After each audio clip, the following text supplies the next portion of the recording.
Hi, my name is Barak Osgar. I thank you for joining us tonight. Tonight's subject is the cervical spine and upper extremity radiculopathy, and I'll explain what all that means.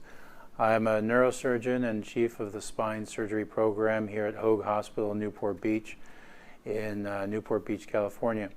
And we have a series of different talks that we've made.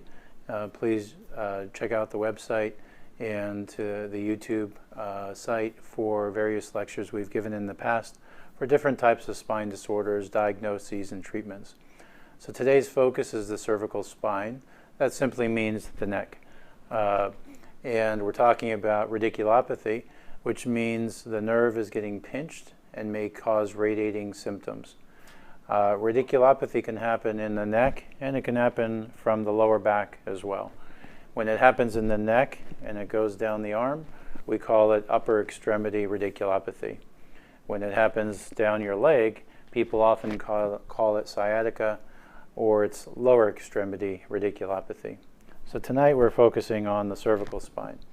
So what kind of conditions happen in the neck? Well, the same ones that we've talked about in the past around the lumbar spine. So we can degenerate our discs, we can develop arthritis, we can develop joint disease where the bones are starting to rub, and that can cause neck pain and aches. We can have spinal stenosis. So we hear about spinal stenosis a lot, and usually we're talking about the lower back or the lumbar spine. But spinal stenosis can happen anywhere in your spine. And stenosis just simply means narrowing or compression around a tunnel. In this case, we're talking about the tunnel, the central canal, where the spinal cord is traveling. And so if the spinal cord is getting compressed, that's central stenosis, and that can develop symptoms that we'll talk about. There's also foraminal stenosis. So the foramen is the tunnel where the nerves are coming out. So the spinal cord comes down the middle, and the nerve roots come out like roots on a tree, left and right. And if the nerve root is getting compressed, then that's when people typically get radiculopathy. So radiculopathy, again, is where the nerve is getting compressed. And if a particular nerve is getting pinched, we can actually predict and see exactly what kind of symptoms the patient may have. So for example, a common problem is a C5-6 disc problem within the neck. And when that occurs, patients may develop what's called a C6 radiculopathy. So that typically will give a pattern of pain starting in the neck, running down the arm, and radiating into these two fingers. That's very common. So that's C6. So there are other patterns that we know of, and we've learned this and we've seen these patterns, and we can sort of predict by looking at MRIs or by listening to patients and examining them. We can see what kind of pattern they have, and we can predict what we might find on the MRI. So essentially what we're talking about is trying to pinpoint, based on the patient's symptoms, what their diagnosis may be. As you may recall from prior talks, we talked about how important it is to make a diagnosis. So let's do that. So when a patient comes in and they complain about neck pain, we oftentimes will get an exam, we'll have the patient move around, we'll do some basic techniques to try to narrow down what the problem might be. If we're concerned about spinal cord or nerve problems, we may order an X-ray and an MRI. So what's the difference between an X-ray and an MRI? Well, X-ray is just showing the bones. So if we're concerned about the alignment of the bones and there may be a slip, we may get an X-ray. If we're concerned about fusion or fractures or trauma, we may get an X-ray. We may also get a CT scan in those cases as well. Again, those are showing more of the bones. If we're concerned about soft tissues, then we get an MRI. So what's an MRI going to show us? The spinal cord, the discs, the nerves, the muscles, tumors, things like that. So soft tissues. So an MRI is going to show us if we suspect the spinal cord or the nerve is getting compressed. So oftentimes we may get both, an MRI and an X-ray. So we've examined the patient, we see a pattern of symptoms, we may try some basic over-the-counter things, Advil, Motrin, different types of ibuprofen. We may recommend physical therapy. A lot of times, especially lately, we're all guilty of not not concentrating on our posture, we're slouching, our necks are down, we're on our phones or playing games or working from home, and we're not maybe using the best ergonomics, sitting at a desk in a proper chair. So our postures are poor, and so we may develop neck pain. And so if it's just straight on neck pain and muscles are sore, we may just try some physical therapy, some stretching, some massages, things like that. But if it seems to linger and it's not really going away, that's when you may see your doctor, and they may order an MRI, an X-ray, and further work up what the diagnosis may be. So let's say now we've gotten an MRI and we're looking at the films, and now we see something on the MRI that may correlate with the symptoms the patient may have. So now we're narrowing down on a diagnosis.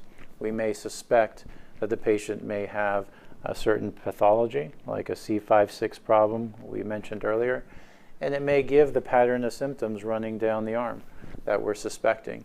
So in that case, we may want to verify our diagnosis or our suspicion of our differential diagnosis. Differential diagnosis just means that here's our suspect list. We have here 3, 4, 5 things that we think it may be, and we're now trying to narrow it down to the primary suspect. What is the exact diagnosis? So another test we may do is called a nerve conduction study. It's known as an EMG, and basically it's studying the nerves to try to also verify what we think is going on. Remember, we mentioned the C6. So let's say that's what I suspect. So I may send the patient to a very specialized neurologist to do this test. So in this doctor's office, the neurologist will place tiny needles in the arms, usually both arms. It could be both legs as well. And basically what they're doing is they're trying to test the conduction of electricity, of signals down the nerves to try to determine what the problem might be. So if I have symptoms radiating down my arm, numbness or tingling, it may be coming from my neck. Maybe I got an MRI and I'm suspicious of a certain area. So we get the nerve test. So once we get the results of the nerve test, that may be additional information where it's going to help us narrow down our diagnosis. So think of we have pieces of a puzzle and we're trying to construct that puzzle for a final picture to try to figure out what exactly is the problem. So an EMG may be part of that study to try to figure out the diagnosis. Sometimes we identify something else. So for example, another common scenario is maybe somebody who's always on the computer or typing. Something that may come to mind is carpal tunnel syndrome. So that's basically a situation where we're constantly using our hands in different ways, and there's a ligament here that gets tight around a nerve that's passing through into the hand. And so we may have carpal tunnel syndrome. That also develops into numbness or tingling, sometimes muscle wasting as well. So that's a that's a diagnosis that's sometimes in our differential when patients come to us. Another common one when we have arm complaints is ulnar nerve compression. So there's a nerve that passes right below through our elbow right here. People oftentimes call it the funny bone. It's actually not even a bone. It's a nerve that's passing between ridges of bone in our elbow. You may sometimes hit it somewhere and you feel a numbness or tingling that goes between these two fingers. That's ulnar neuropathy. Now usually it's just temporary and it goes away, but if it persists, you may find that every time you're bending your elbow like this, maybe you're on the phone, maybe you're resting it on something. I had a patient once who was a truck driver, and he would always rest his arm on the windowsill, and he would get it right on that groove and hit the nerve, and he would have numbness here. So anyways, ulnar neuropathy can come from those types of sources. But these are examples of peripheral neuropathy. So that's when the nerve is irritated, but it may not be coming from the neck. It may be coming after the nerve has already left the spine, and now it's traveling all along this course. And along the pathway, there are different areas where the nerve can get irritated. And so they may have neuropathy. And so then we need to figure out, is it coming from its path across the elbow, the ulnar nerve here, the carpal tunnel here, or maybe it was coming from the neck. So there are different areas. So that's why For example, we'll get an EMG sometimes to try to help narrow it down. So let's say now we're narrowing it down and I'm still not quite sure, or I want to see if I can make the symptoms go away without surgery, but by doing maybe an injection. So if I suspect it's carpal tunnel, or I suspect it's coming from the neck, I may ask a pain doctor, a pain specialist, to do an injection of some anesthetic in that area to see if we can calm down the nerve. Sometimes we'll inject steroids. That also brings down swelling. So wherever you suspect the problem may be, sometimes we'll have a steroid injection. An epidural steroid injection is one special type that's injected into the spine. It can be in the neck, it can be in the lower back. Those are epidural steroid injections. So we may do injections to help try to narrow down the diagnosis. We may do it as a treatment too, because we feel like maybe we can get the nerve to calm down, the swelling in the local area to go away. And sometimes it works and sometimes it doesn't. So oftentimes patients will ask me, well, when is it going to kick in? How long does it take to work? And then how long is it going to last? Those are good questions, but it all varies from patient to patient. So unfortunately, we can't tell for sure. Sometimes it doesn't work at all, and sometimes it works great and the pain's gone forever. And other times it's just temporary. But that could be part of the diagnostic or therapeutic part. Therapeutic means the part of the treatment. So these are just different examples of trying to narrow down the diagnoses and some treatments. Sometimes we'll do additional injections. So a patient may have severe neck pain, and we may do facet blocks. Facets are the joints of the spine. As you may recall from prior talks, we talked about facet injections in the lumbar spine, the lower back. Well, we have facet joints throughout our spine. Every level has a left and a right facet joint, and it's going down throughout your spine. So sometimes, whenever we move our neck, if we have pain, sometimes it's coming from the joints, where the bones are rubbing. Just like bones may rub in a shoulder, a hip, or a knee, the same thing can happen in the spine. So sometimes we'll offer an injection of the facet joint to try to diagnose or treat neck pain. So that's also very common. And the pain doctors, the physiatrists, the PM&R, physical medicine and rehab doctors often do those types of treatments. So notice until now we're not really talking about surgery, because the good news is most patients don't need surgery. They could be diagnosed and they could be treated without surgery, without even talking about surgery. Surgery is the last option. It should be avoided whenever possible. And you may be shocked that as a surgeon I'm saying avoid surgery, but it's true. Whenever you can, I think you should avoid surgery. Sometimes we don't have a choice if it's something severe, but we should try conservative non-operative options first, and sometimes those things don't work, or they work for a very limited amount of time, and then we end up offering surgery. So let's talk a little bit about surgery. So what kind of surgical options are there? Well, it all depends on the diagnosis, right? So I focus so much on diagnosis because if you don't know the right diagnosis, then the treatment may not work. So that's why whenever you see your physician for anything, any type of health problem, ask them, what is the diagnosis? What is my problem? Because that's the most important key. And then when you have a diagnosis, that's when you can also shop around for different opinions on the treatment. And it's well within your rights to, and you should get multiple opinions for any health problem if you don't feel comfortable, or if you just want to really have confirmation, get a second or third opinion, that's perfectly fine. So get multiple opinions if you're now thinking about surgery. So there are different techniques. You can approach the neck, the cervical spine, from the front or the back, and sometimes both. Generally, actually the best approach, if you have to have cervical spine surgery, is from the front of the neck. You know, that scares people the most because you're thinking about your throat, your airway, your esophagus, swallowing, eating, but it's actually a much better approach than coming from the neck. The reason is you have a lot of muscles in the back of your neck, and those, if they're cut, they hurt, they bleed, they scar, and they can get infected. So the rates of all those problems are much higher when you have surgery from the back of the neck as opposed to from the front of the neck. The front of the neck is much less painful, and patients actually recover much better when they have surgery from the front of the neck. Again, even though it scares them more, I would much rather have a surgery from the front of my neck than the back of my neck, if possible. So what are we doing? Sometimes the disc is completely worn out, sort of like a flat tire. The same thing happens in the lumbar spine as in the cervical.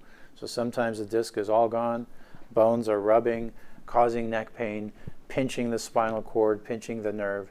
If that's the case, then oftentimes we'll go in, we'll open up the disc space, we'll put in something in that space, and then decompress the nerves and stabilize the bones.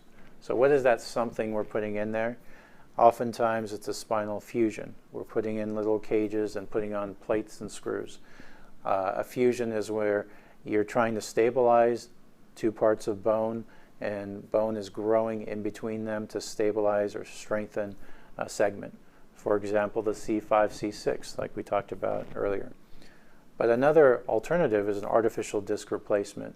So that's actually a joint that you can place in the disc space where it still moves around. So C5 and C6, instead of being fused into one piece, it's still allowed to move around. So that's often a good option as well. Both of these are really good surgeries. If you did only one level, typically it takes about an hour. And patients are usually up, walking, moving around, and starting to eat and drink within a few hours after surgery. Many patients will go home the same day. So this is a surgery that's very well tolerated. People will have sore throat for a few days or a few weeks, and they'll have sore muscles back here. But generally, the overall recovery takes about a month, and patients tend to do really, really well from this. That can help eliminate some of the symptoms radiating down the arm as well. It depends on the situation, how long it's been going on, how severe it was. You can have permanent injury from how long the problem has been, if it was traumatic, if it was damaged the spinal cord or the nerves. So everyone's situation is different. But oftentimes patients do really well from this type of surgery. And you can do multiple levels if necessary. So not just one, but multiple. You can do multiple level artificial disc replacement, putting in that joint. Currently it's FDA approved for 1 and 2 levels. But fusion can be done for more levels. But the more levels you fuse, the surgery takes longer. There's slightly more risks. And you lose mobility. So the more levels you fuse anywhere in your body, you lose flexibility or motion. So there's a little bit of a loss there. It's not much. Patients can still be very flexible and exercise and travel and do things. But just keep in mind that the more levels that are fused, you lose some amount of mobility. Of course, the most important thing, of course, is that you want to relieve the symptoms that led to your diagnosis, whether it's neck pain or losing function in your arm, your hands, your fingers, and so on. So these are all important points that need to be considered in any patient making the diagnosis and exploring your treatment options, avoiding surgery whenever possible, but if necessary, get multiple opinions, see if you're a candidate for minimally invasive options as opposed to traditional methods, and then making a decision with who your best provider is, what the best hospital is, and go ahead. Ask your family and friends, neighbors who may have had surgery. Ask nurses, ask doctors, ask your primary care doctor, who is the best provider, best doctor, who has the least complications, who talks to you, who answers your questions. You should feel comfortable. If you don't, go get another opinion and take your time and make an educated decision on your healthcare. So that's sort of a good rundown of cervical spine and radiculopathy, again, upper extremity symptoms. It's very similar findings and diagnosis tips and treatments as the lower back. As it's very common to have actually both problems.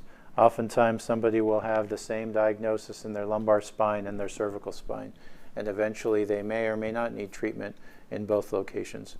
But these are both very common topics that we talk about. Again, feel free to look back at some of our past discussions that are also recorded on YouTube. And I think we may have a few questions that may be from online. Okay. So again, look back at our at our list of different topics that we've talked in the past. There are also other specialists that have talked on the Hoag system for other health-related topics as well. And we'll have future talks and continue to do this moving forward. Thank you very, very much for your time. Have a good night.